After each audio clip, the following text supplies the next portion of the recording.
Hello दोस्तों, कैसे हैं आप लोग। डॉक्टर मंजू क्लास में आपका स्वागत है। कल हम आपको 200 तक आधुनिक कालीन साहित्य डॉक्टर पूर्णचंद बता चुके थे। आज 201 बताएंगे। देखिए 201 नंबर प्रश्न, किस कवि को हिंदी का वायरन माना जाता है। रामेश्वर शुक्ल, अंचल बच्चन, नरेंद्र शर्मा, भगवती चरण वर्मा। तो ये बच्चन जी को माना जाता है। 2 नंबर प्रश्न देखेंगे, दिनकर कृत उर्वशी की विधा क्या है। चंपू काव्य, मुक्तक, खंड काव्य, महाकाव्य। तो ये खंड काव्य है। 3 नंबर प्रश्न देखेंगे, हिंदी साहित्य के अंतर्गत सर्वप्रथम ज्ञानपीठ पुरस्कार किसको मिला। तो ये महत्वपूर्ण प्रश्न है। महादेवी वर्मा, पंत, दिनकर, अज्ञे। तो ये पंत को मिला था सर्वप्रथम। 204 नंबर प्रश्न देखेंगे, साकेत को जीवनवादी काव्य किस आलोचक ने कहा। नगेंद्र, हजारी प्रसाद द्विवेदी, नंदुलारे वाजपेयी, रामकुमार वर्मा। तो ये नगेंद्र ने कहा। 5 नंबर प्रश्न देखेंगे, प्रयोगवाद को बैठे ठाले का धंधा किसने कहा। नगेंद्र, नंदुलारे वाजपेयी, आचार्य शुक्ल, हजारी प्रसाद द्विवेदी। तो इसको नंदुलारे वाजपेयी ने कहा था। 6 नंबर प्रश्न देखेंगे, भक्ति को स्वतंत्र प्रधान रस किसने माना। रूप गोस्वामी, नगेंद्र, आचार्य शुक्ल, रामविलास शर्मा। तो ये रूप गोस्वामी ने माना था। 7 नंबर प्रश्न देखेंगे, आचार्य शुक्ल कृत हिंदी साहित्य का इतिहास में कुल कितने कवियों का परिचय दिया गया है।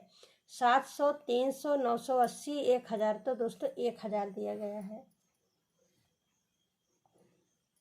8 नंबर प्रश्न देखेंगे, किस आलोचक का संबंध शांति निकेतन से है। आचार्य शुक्ल, हजारी प्रसाद द्विवेदी, रामविलास शर्मा, नगेंद्र। तो ये हजारी प्रसाद द्विवेदी हैं।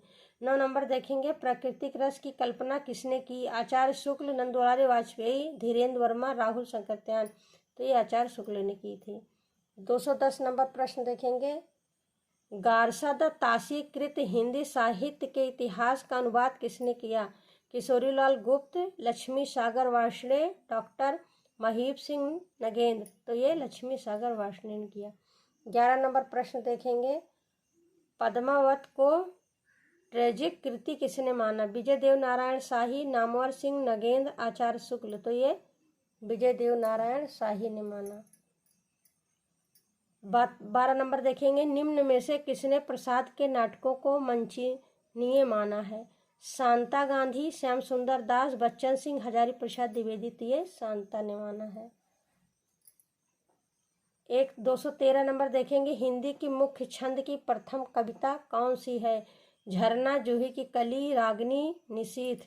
तो ये जूही की कली है। दोस्तों कमेंट में बताना कि ये किसकी रचना है जूही की कली।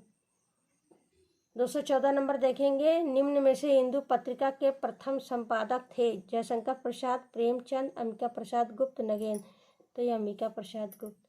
15 नंबर देखेंगे, हिंदी साहित्य का दूसरा इतिहास किसकी रचना है। Doctor Nagendra, Bachchan Singh, Agyeya, doctor Devraj. ये बच्चन सिंह की है। इस बार देखो टीजीटी में बच्चन सिंह में से हिंदी साहित्य के दूसरे इतिहास से काफ़ी प्रश्न आए थे जो लोगों ने पढ़ा ही नहीं था। 16 नंबर प्रश्न देखिए, सरस्वती पत्रिका के प्रकाशन के संबंध में जो सही है उस पर चिन्ह लगाइए। नंबर 1 है, पत्रिका का प्रथम प्रकाशन 1903 ईस्वी में इंडियन प्रेस प्रयाग से हुआ। 2 नंबर है, प्रथम प्रकाशन की तिथि ज्ञात नहीं। तीसरा देखिए, सन 1903 ईस्वी में नागरिक प्रचारणी सभा काशी से हुआ। चौथा है, सन 1900 ईस्वी में इंडियन प्रेस प्रयाग से प्रथम प्रकाशन हुआ। तो ये 203 सही है। ये चौथा सही है। ये 17 नंबर देखिए, सन 1908 ईस्वी में महावीर प्रसाद द्विवेदी ने कवियों की उर्मिला विषयक उदासीनता किस नाम से लिखा। द्विवेदी, भुजंग भूषण, महावीर प्रसाद द्विवेदी थे भुजंग भूषण। 18 नंबर प्रश्न देखेंगे, महावीर प्रसाद द्विवेदी के निबंधों को बातों का संग्रह किस आलोचक ने कहा। आचार्य शुक्ल, नंदुलारे वाजपेयी, डॉक्टर रमेश गौतम, नगेंद्र। आचार्य शुक्ल ने कहा। 19 नंबर देखेंगे, छायावाद की निरुक्ति मूलक व्याख्या किसने की। प्रसाद, रामकुमार वर्मा, नंदुलारे वाजपेयी, पंत। तो ये प्रसाद ने की। इस सीरीज का लास्ट क्वेश्चन है, मार्क्सवादी आधार पर कामायनी की समीक्षा की किसने। रामविलास शर्मा, मुक्तिबोध, शिवदान सिंह चौहान, प्रेमचंद। तो ये रामविलास शर्मा। दोस्तों बस आज इतना ही, मिलते हैं कल नेक्स्ट वीडियो में। तब तक के लिए धन्यवाद।